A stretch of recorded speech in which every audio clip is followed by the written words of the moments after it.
क्या है हमारे पास? चर हमारे पास x और y हैं, तभी इसे रैखिक समीकरण बोला गया है दो चर वाला। और इसका जो गुणांक है a और ये जो b, ये क्या है? गुणांक है। इस चर का ये क्या है? गुणांक है। और ये c क्या है? ये c होता है अचर पद। ठीक है। सो अगर आपके पास क्वेश्चन आता है तो ऐसे लिखा है कि 2x + 3y = 2, तो पहली बात तो यह है कि आपको दाएं पक्ष में कुछ भी नहीं छोड़ना है। दाएं पक्ष में अगर कुछ लिखा है उसको बाएं पक्ष में ले आओ। 2x + 3y, ये प्लस का 2 इधर आके क्या होगा? माइनस का 2। ये हमारे पास समीकरण 1 है। और मानो हमारे पास समीकरण दूसरा क्या दे रखा है? 3x - 2y + 5 = 0। ठीक है, ये हमारे पास समीकरण नंबर दूसरा है। तो हमें क्या मिलता है? देखिए हमें क्या मिलता है समीकरण 1 से। अगर समीकरण 1 की बात करें, ऐसे लिखेंगे यहाँ समीकरण 1 से जो a1 होता है ना, वो x का गुणांक होता है 2। जो b1 होता है वो y का गुणांक होता है 2। और जो c1 होगा वो कितना होगा? -2। चिन्हों का भी अति महत्वपूर्ण उपयोग है। चिन्ह सहित हमें चीज़ों को लिखना है। यहाँ से देखिए, यहाँ से क्या हो जाएगा? a2 x का गुणांक 3, b2 y का गुणांक -2 और c2 क्या होगा? 5। ठीक है, गुणांक कैसे लिखे जाएंगे वो तो आपको पता चल गया। अब हम बात करेंगे टेबल्स की, कि इनको लिखना तो चलो ठीक है, अब इनका मतलब समझा देता हूँ। कि अगर a1/a2 बराबर नहीं होता b1/b2 के, तो प्रतिच्छेद करती हुई रेखाएं होती हैं और केवल एक हल होता है। इसका मतलब समझा देता हूँ कि क्या बोल रहे हैं पहले वाले में। अगर a1/a2 बराबर ना हो b1/b2 के, तो ये जो है ना, ये किसको प्रदर्शित करती है? किस समीकरण को? रेखा के समीकरण को। क्योंकि x की घात और y की घात रैखिक है, घात 1 है। तो जब भी आपके पास कोई चर हो और उसकी घात 1 हो, तो वो हमेशा किस चीज़ को प्रदर्शित करती है? रेखा को प्रदर्शित करती है।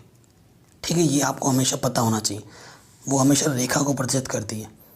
ठीक, तो a1/a2 बराबर नहीं है b1/b2 के। इसका मतलब क्या है कि दो लाइन जो है, दो रेखा आपस में यूँ एक बिंदु पर कट करेगी। हमेशा जितने कट होते हैं उतने ही आपके हल होते हैं।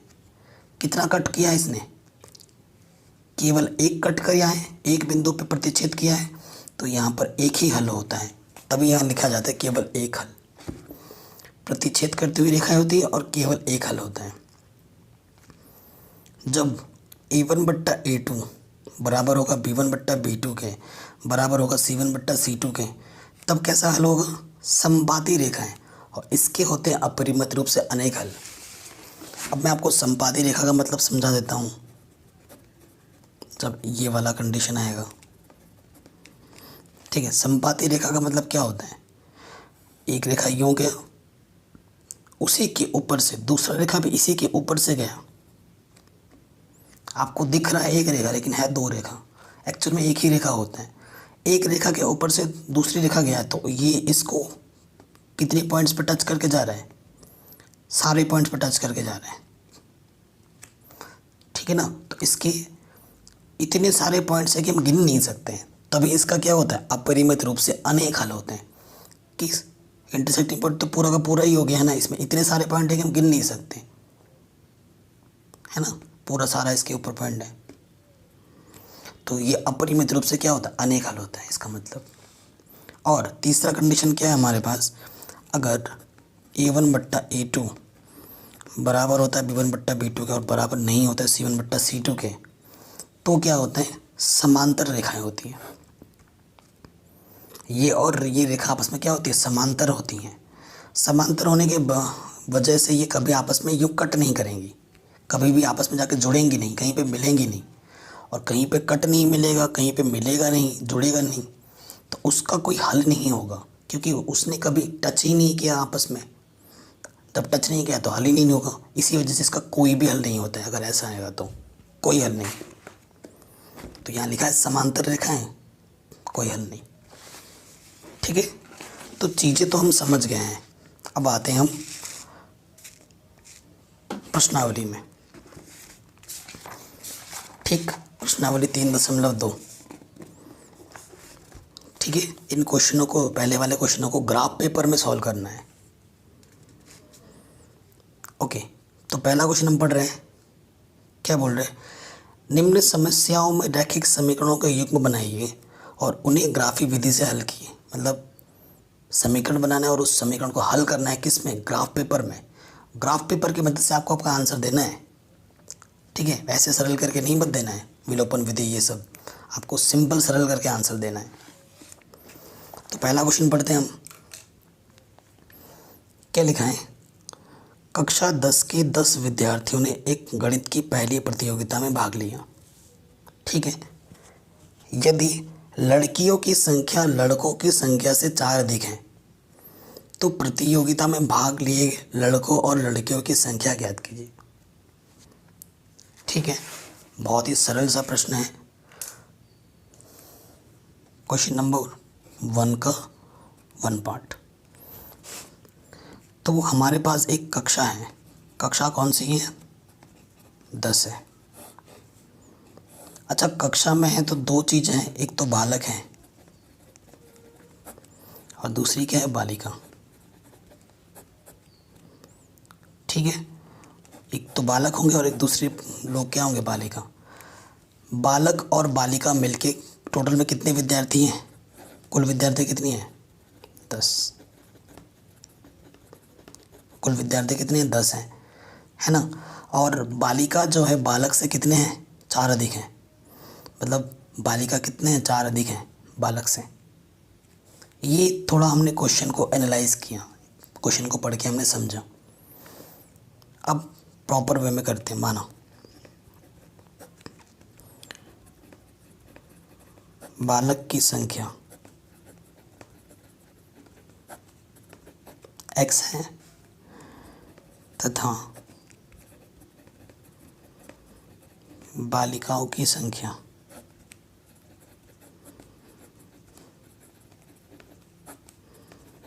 y है। कोई दिक्कत नहीं है, चूंकि कुल विद्यार्थी कितने हैं? कुल विद्यार्थी कितने हैं? 10। कुल विद्यार्थी का मतलब लड़का और लड़की मिलके कितने हैं? 10।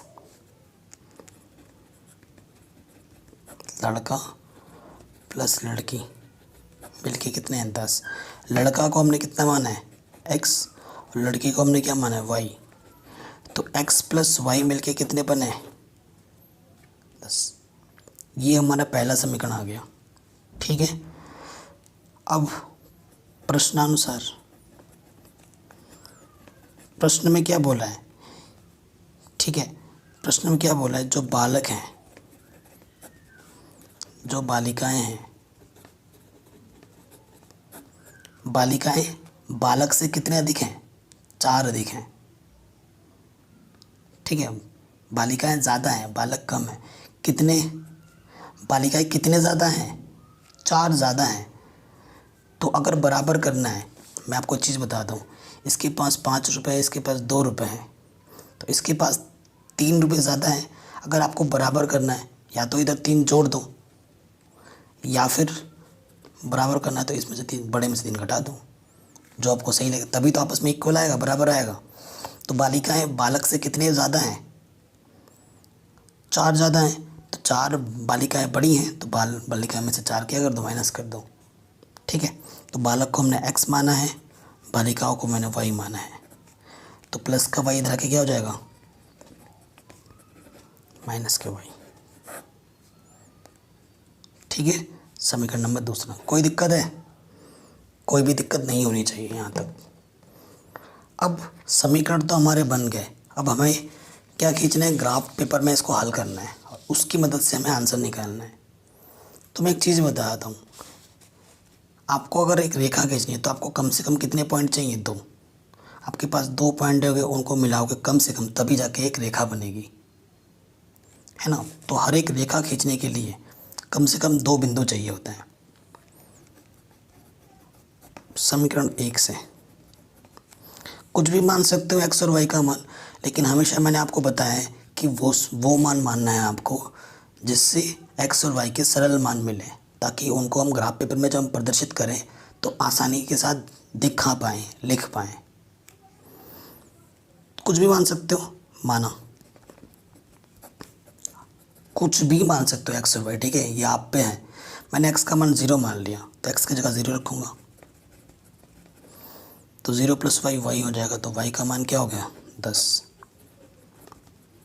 तो बिंदु क्या होता है, पहले एक्स आता है फिर वाई आता है, तो बिंदु क्या हो जाएगा, एक्स की जगह पे 0 है और वाई की जगह पे 10, ठीक है। एक बिंदु आ गया, इसे मैंने पी बिंदु बोला है। फिर मैं मानता हूँ एक्स का मान 0 नहीं मान सकते, एक बार मान लिया। वाई का मान अब की बार मैं 0 मानता हूँ, माना वाई बराबर 0, ठीक है, क्योंकि वाई का मान 10 है, तो वाई का मान 0 माना है, तो यहाँ रखूँगा एक्स की जगह पे तो एक्स है, वाई की जगह पे मैंने 0 रख दिया, तो एक्स का मान क्या आ गया 10। तो बिंदु क्यू बराबर पहले एक्स आता है 10 और वाई को हमने क्या माना था 0, तो दो बिंदु तो मिल गए पहले समीकरण से, ठीक है। अब हम दूसरा समीकरण लेंगे, इस दूसरे समीकरण से हम क्या निकालेंगे, इस दूसरे समीकरण से हम क्या निकालेंगे, बिंदु, ठीक है। तो यहीं पे कर देते हैं, जगह बच रही है, पन्ना क्यों वेस्ट करें। माना एक्स का मान 0, तो 0 - वाई बराबर -4, 0 में से वाई घटाएंगे तो माइनस के वाई, माइनस के 4, इधर भी माइनस कैंसिल, तो वाई का मान 4 आ गया। यहाँ पर लिख देना समीकरण 2 से, ठीक है। तो पहले एक्स आता है, एक्स को आपने 0 माना है, वाई आपको क्या मिला 4, इसी मैंने आर बोला, ठीक है। फिर आप क्या मानोगे, माना ये आ रहा है समीकरण 2 से, माना वाई की मान अब की बार मैंने 0 मान लिया, तो एक्स वाई को हमने क्या माना 0, इधर क्या -4, तो एक्स का मान कितना आ गया -4। तो बिंदु क्या आ गया, पहले एक्स आता है फिर वाई आता है। अब इन बिंदुओं को हमें क्या दिखाना है, ग्राफ पेपर में, इन बिंदुओं को दिखाना है हमें ग्राफ पेपर में। अब मैं ग्राफ पेपर जो बना रहा हूँ वो मैं बना रहा हूँ पेन से, लेकिन आपको पेपर पे बनाना है किससे, पेंसिल से, ठीक है, ये आपको याद रखना है। तो x का मान हमें मिला है -4, 1 2 3 4, इस तरीके से बनाना कि सारे पॉइंट ग्राफ पेपर में आ जाए।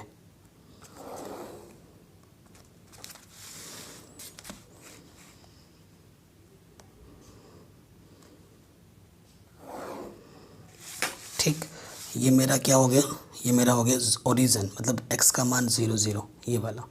ये जो कि खंड है वो एक, इधर x होता है, इधर x डैश होता है, जहाँ डैश उधर है बॉयज़ को, इधर y होता है, और नीचे क्या होता है y डैश। ये +1 +2 है ना, नीचे इधर -1, y का मान -2, इधर -1 -2 -3 -4, ठीक, ये चीज़ हो गई। अब देखिए पहला पॉइंट हमें लिखना है, पहला पॉइंट हमारे पास है x पे 0 y पे 10, ये x पे 0 और ऊपर y पे 10 जाना है, 1 2 3 4 5 6 7 8 9 10, ठीक है। तो ये पॉइंट आ गया मेरा P 0,10। फिर मेरा दूसरा जो पॉइंट है वो है x पे 10 y पे 0, ठीक है, x पे 10 y पे 0, तो 3 4 5 6 7 8 9 10, x पे 10 y पे 0, y पे जाना ही नहीं है, तो ये वाला पॉइंट आ गया मेरा 10,0। अब इन दोनों पॉइंट्स को हम क्या करेंगे, मिला देंगे, ठीक है, ये मिला दिया हमने। अब इस समीकरण को भी लिख देना, ये समीकरण क्या था हमारा, x + y बराबर 10, ठीक है, लिख दिया। अब दूसरे वाले पे आ जाओ, दूसरा पॉइंट पहला क्या था, -4,0, x पे -4, ये माइनस का 4 है, यहीं पे कटेगा, -4,0, x पे -4, y पे जाना ही नहीं है। एंड अगला पॉइंट हमारे पास क्या था दूसरे समीकरण का, x पे 0 0,4, ठीक है, 0,4, 1 2 3 तो ये पॉइंट आ गया 0,4 R पॉइंट। अब इन दोनों पॉइंटों को मीट करती हुई क्या खींचनी है, लाइन।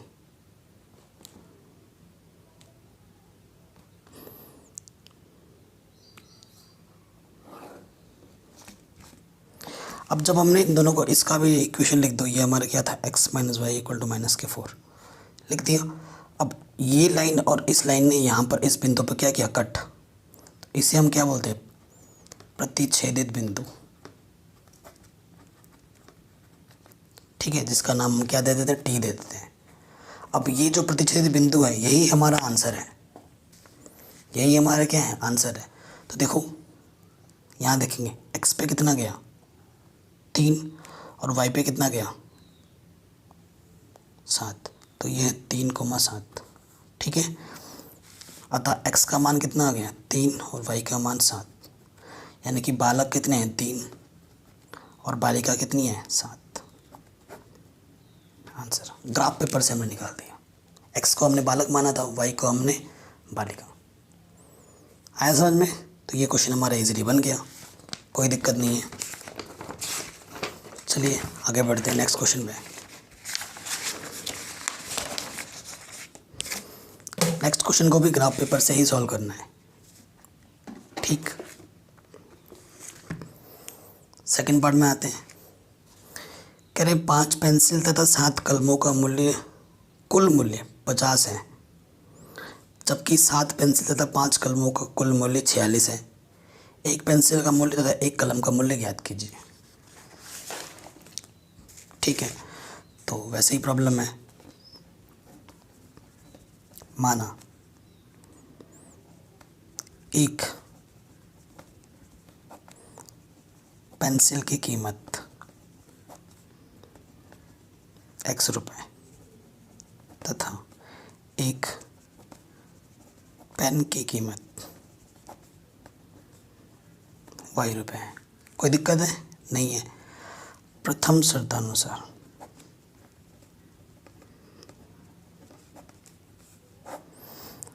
प्रथम शर्त में हमने क्या करते हैं, 5 पेंसिल तथा 7 पेन, कलम को मैंने पेन लिख दिया है कि कुल कीमत कितनी है 50 है। एक पेंसिल की कीमत x रुपये, तो 5 पेंसिल की कीमत क्या होगी 5x। 7 पेन, एक पेन की कीमत y रुपये, तो 7 पेन की कीमत कितनी होगी 7y। कुल मूल्य 50 है, तभी यहाँ पर मैं प्लस लिख रहा हूँ, ठीक है, क्योंकि आपने 2 टॉफ़ी खरीदे, एक चॉकलेट खरीदा, तो 2 टॉफ़ी की कीमत प्लस चॉकलेट की कीमत को ही तो आपको दुकानदार को देना पड़ेगा ना, प्लस लगता ही है टोटल कीमत में, है ना। तो यहाँ प्लस लग गए। ये हमारा समीकरण नंबर 1 है। कोई नहीं, द्वितीय शर्त में आ जाओ।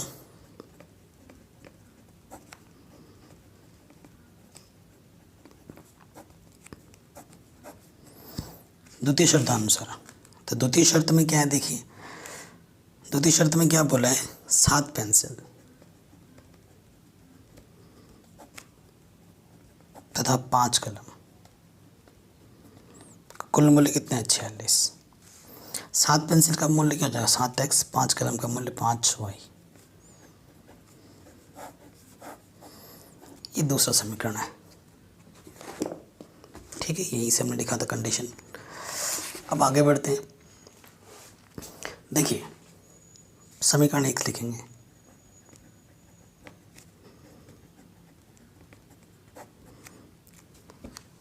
समीकरण 1 से 5x प्लस 7y है ना, तो लिख लेते हैं एक बार। अब मैं आपको पहले ही बोल चुका हूँ, हमेशा x और y के मान को किस तरीके से बनाना है, परफेक्ट पूर्णांक मिले इस तरीके से लिखना है, ठीक है। तो पहले वाले कंडीशन में हम क्या करते हैं, y के मान को 0 मान लेते हैं। ये डिपेंड करता है आपकी प्रैक्टिस पे, कितना प्रैक्टिस करते हो, तभी आपके माइंड में ज़्यादा फटाफट क्लिक करेगा। तो 7 गुणा 0 0, तो यहाँ से क्या आ गया 5x, 5 गुणे में इस तरफ आके बट्टे में आ जाएगा, 5 एकम 5, 5 के पीछे 0 लग गया, तो x का मान कितना आ गया 10। तो बिंदु पहले x आता है, x का मान 10 आया, y हमने 0 माना था, एक बिंदु मिल गया। अब आ जाओ पुनः, अब की बार मैं y को क्या मानता हूँ 10। अब की बार मैं y को क्या मान रहा हूँ 10। क्यों, देखना, सोचना पड़ेगा आपको। तो y की जगह पे मैंने 10 रख दिया यहाँ पर, ठीक है। तो 5x 7 7 ही 70। अब आपके माइंड में आ गया होगा कि मैंने 10 रखा, 70 के इधर माइनस हो जाएगा, तो क्या हो जाएगा -20। 5 गुणे में इधर के बट्टे में आ जाएगा 5 को 20। तो x का मान कितना आ गया -4। तो बिंदु क्या होगा, x का मान -4 और y हमने क्या माना था 10। तो पहले समीकरण से दो बिंदु में मिल चुके हैं, कोई दिक्कत नहीं है, आराम से हो गया। अब आते हैं नेक्स्ट पार्ट में।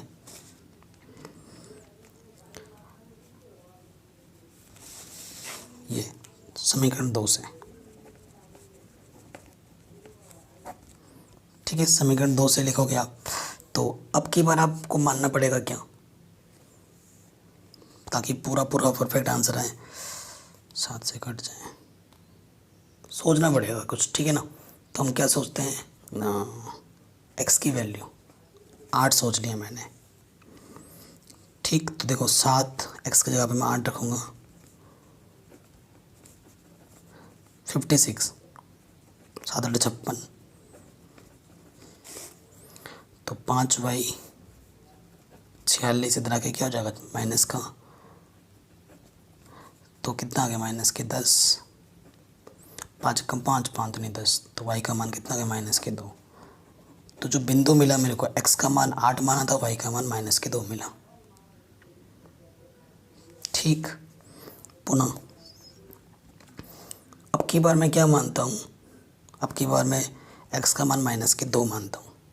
तो देखो क्या होगा, 7 x की जगह -2, 5y 46, 7 दूनी 14 माइनस के, ठीक है।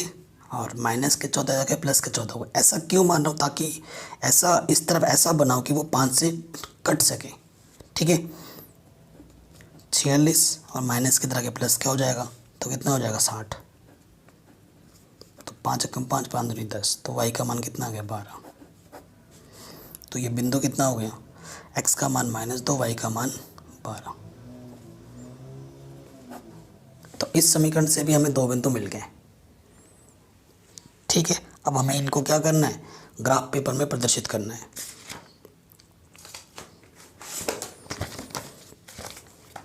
ठीक, चीज़ों को ध्यान रखो। x की वैल्यू हमें माइनस की कितनी मिली है, 2 मिली है, एक 4 भी है, 1 2 2 3 4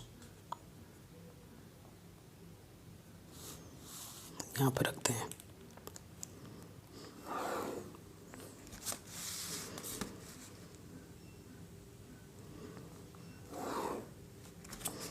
ये चीज़ हो गई। यहाँ पे हमारा ओरिजिन 0 होता है, ठीक है। एक एक खाना हमारा एक एक के बराबर है। इधर x होता है, इधर x डैश होता है, नीचे y डैश, ऊपर y का मान प्लस में। सो पहले समीकरण में आते हैं। पहला बिंदु x पे 10 है, y पे 0। x पे 10, 1 2 3 4 5 6 7 8 9 10।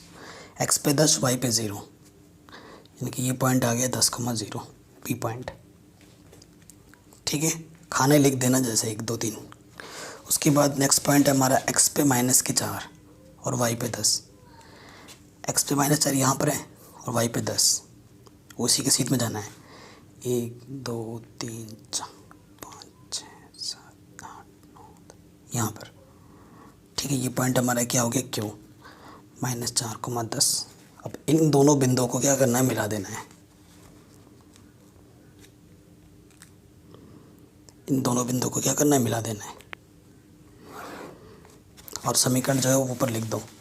क्या समीकरण था ये, 5x + 7y = 50। अब दूसरे समीकरण पे आ जाओ। दूसरा मेरे पास क्या है बिंदु 8, -2, एक्स पे 8, ये एक्स पे 8 और वाई पे -2, 1, 2 नीचे, वाई का मान नीचे होता है -2, तो ये है 8, -2 प्लस के 8, -2। बिंदु का नाम हमने क्या रखा था आर। और दूसरा पॉइंट है एक्स पे -2, 1, 2 और वाई पे 12, यहाँ तक 10 था, 11, 12, यहाँ पे आ जाएगा बिंदु एश -2, 12। अब इन दो बिंदुओं को मिला देना है।